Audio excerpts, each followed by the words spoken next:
अरे त्याने मागं थांबायचंय फक्त. ते लाल लाल ते लालवाला बघ, ते थांबतात असं दंड घेऊन, ते आहे त्याने.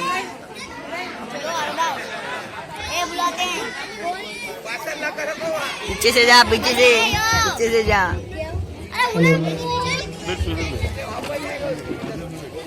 अरे अरे बीच में आया.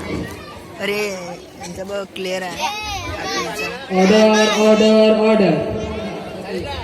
आज का केस यह है कि कुछ दिनों पहले एक मदरसे के तालिबे इल्म के साथ जो दहशतगर्दी के जुर्म में गिरफ्तार कर गया है, वो आपके पुलिस की हिरासत में है और उनके हवाले खाना का कहना है कि मेरा लड़का इस जुर्म से बरी है.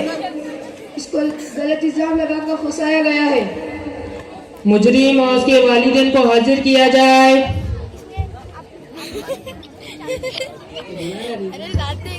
मुजरिम रिजवान और उनके वालिदैन को हाजिर किया जाए.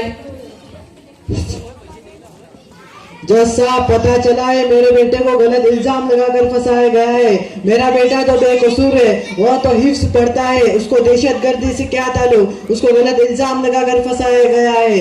मैं बूढ़ा आदमी हूँ और बहुत दूर से आया हूँ, इसे छोड़ दीजिए. भाई साहब, ये अदालत है, तुम्हारा घर नहीं कि आओ मुजरिम को छुड़ा कर ले जाओ. हमें ये खबर मिली है कि मदरसों में जिहाद की ट्रेनिंग दी जाती है और देश के खिलाफ भड़काया जाता है और दहशतगर्दी की तालीम दी जाती है. उसमें तुम्हारा बेटा भी है, इसलिए उसे गिरफ्तार किया जाता है. जज साहब, आप क्या कह रहे हैं? मदरसे में जिहाद की ट्रेनिंग और दहशतगर्द की तालीम दी जाती है, ये आपको गलत खबर मिली है. ये किसी की घिनौनी साजिश है. मदरसे में बल्कि ऐसे लोग पैदा होते हैं जिन्होंने अपनी जान की बाजी लगाकर हिंदुस्तान को अंग्रेजी जंग से आजाद कराया है, और आप कह रहे हैं मदरसे में जिहाद की ट्रेनिंग दी जाती है. ये तुम कैसी बातें कर रहे हो कि मदरसों में मोहब्बत की तालीम दी जाती है और जंग आजादी में मुसलमानों का रोल है. तुम्हें किसने बता दिया कि जंग आजादी में मुसलमानों का हम रोल है?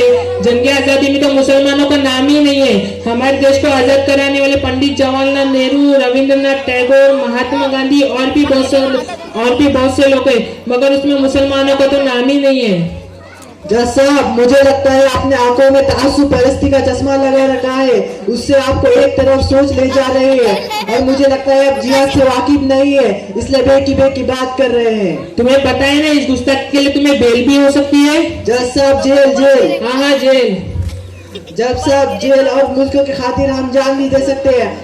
हमारे बुजुर्गों ने जान और माल लगाकर इस अंग्रेज को आजाद कराया है, और जो हम जान भी दे सकते हैं. इस मुजरिम को फौरन हिरासत में ले लिया जाए, इससे बगावत की बू आती है. आम आदमी. Order order order. मुजरिम रिजवान का कहना है कि जंग आजादी में मुसलमानों का रोल है और उनके अहले मौलाना साबित करके दिखाएंगे कि जंग आजादी में मुसलमानों का क्या रोल रहा है, और उनके अहले और उनके मुकाबले में एक आम शख्स. आम आदमी और मौलाना साहेब हाजिर हो.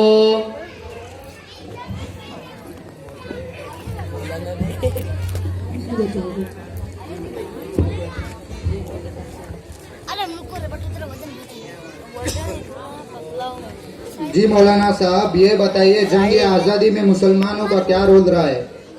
मेरे को साइड नहीं.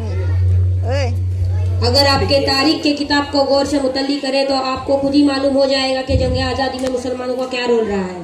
ठीक है मौलाना साहब, ये बताने की जरूरत नहीं है कि जंग आज़ादी में मुसलमानों का क्या रोल रहा है, क्योंकि इस देश का हर आदमी या औरत, जवान या बूढ़ा इस बात पर यकीन रखते हैं और जानते हैं कि इस भारत देश को हमारी मेहनत और कुर्बानियों से आज़ादी मिले. ताकि आप लोगों को मालूम हो जाए 1997 के जंग में आज़ादी में मुसलमानों का क्या रोल रहा है और क्या कुर्बानियाँ रही है. इस देश का छत्रपति राष्ट्रपिता महात्मा गांधी, चाचा जवाहरलाल नेहरू और राजा महेंद्र प्रताप जैसे महान पुरुषों ने इस देश को आज़ाद कराया. अच्छा, आप भी बता दीजिए, भाषण दीजिए, ताकि हमें भी पता चल जाए और लोगों की क्या कुर्बानियाँ रही हैं. लीजिए, मैं भी कुछ बातें बता दूं कि जंग आज़ादी में मुसलमानों का क्या रोल रहा है. जब हिंदुस्तान के मुकद्दस सरजमी पर अंग्रेजों का नपाक साया पड़ा तो वो अपनी शतराना वजराना चालों से यहाँ के मालिक बन बैठे। तो बाशिंदगान हिंद पर तरह तरह के जुल्म सितम के पहाड़ तोड़े जाने लगे, हिंदुस्तानियों को गुलाम बनाने लगे। ऐसी नाजुक वक्त में जिस शख्स ने सबसे पहले अलम बगावत बुलंद किया, मुअद्दिदी तबीब, इमाम जलील, रसूल औलिया, मेहरन फन, नादिश वतन शाह अब्दुल इब्न वलीउल्लाह मुहद्दिस दहलवी है। मसलियत से बैठकर कुरान और हदीस के दर्स देने वाले उलमा इकराम खान अपनी खूनी जिगर से हिंदुस्तान आज़ाद करने वाले मशाकिदाना अपने मदरसों और खानखा को छोड़कर मैदान में आ गए और फरहंगियों खिलाफ मजाज बनाकर मंजिल की ओर जाने लगे। लीजिए मैं आपके ही धर्म को मानने वाले लेखक साहब यही हाजिर है, आप उनसे मुलाकात कर लीजिए। लेखक साहब हाजिर हो।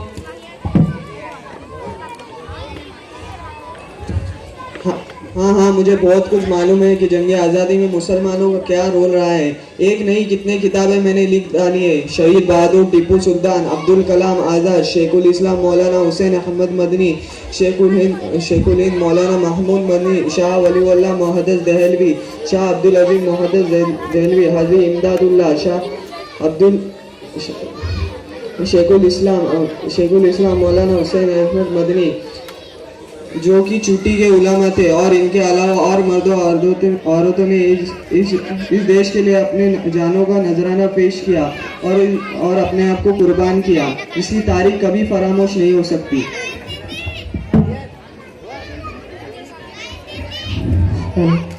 हाँ, अब हमें समझ आया है कि जंग आज़ादी में मुसलमानों का अहम रोल रहा है। लेखक की बातों को ध्यान में रखते हुए और मौलाना साहब की बातों को मद्देनजर रखते हुए ये अदालत मुजरिम को रिहाई का ऑर्डर देती है और साथ साथ ये भी बता देती है कि उस दौर में जिस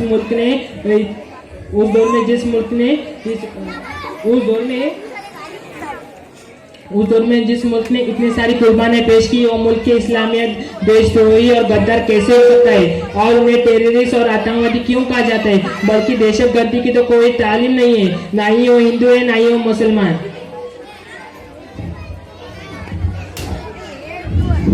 जज साहब, देरी से तो सही, लेकिन आपके समझ में बात आ गई कि मदरसे में जिहाद की ट्रेनिंग नहीं बल्कि अमन और शांति की तालीम दी जाती है।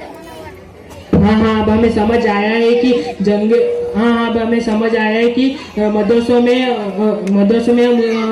में दीनी तालीम दी जाती है, और अब हमें समझ आया है कि मदरसों और मुसलमानों को बदनाम किया जाता है और उनका नाम इतिहास के पन्नों से हटाने की नाजायज कोशिश की जाती है, जो कि बिल्कुल ही गलत है। मैं आप सबसे भी गुजारिश करना चाहता हूँ, आप सब भी मदरसों और मुसलमानों को गलत नजर से देखने की कोशिश ना करें।